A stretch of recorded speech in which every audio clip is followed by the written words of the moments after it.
கும்பராசி எடுத்துக்கொண்டால் சனியின் ஆட்சி வீடு. சனி பகவானே 2ஆம் வீட்டில் போய் இருக்கிறார்.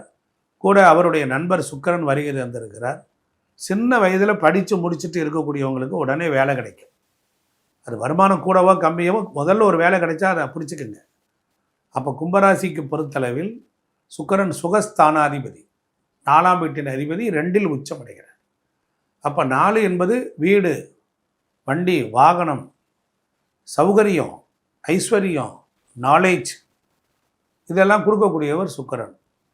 அவரை பொறுத்தளவில் கும்பத்திற்கு பாக்கியாதிபதியாகவும் ஆகிறார். அப்போ எவ்வளோ பெரிய விஷயம் பாருங்கள். பாக்கியம் அப்படின்னா 9ஆம் இடம், 4, 9லாம் ரொம்ப சிறப்பான வீடு. ரொம்ப நாளைக்கு அப்புறம் ஒரு நல்ல அற்புதமான முறையில் ஒரு ஆராய்ச்சி கல்வி, உயர்கல்வி, எனக்கு பிடிச்சமான இடத்துல ஒரு காலேஜில் எனக்கு கிடைச்சிருக்கு அப்படின்னா சுக்கிரன் தான்.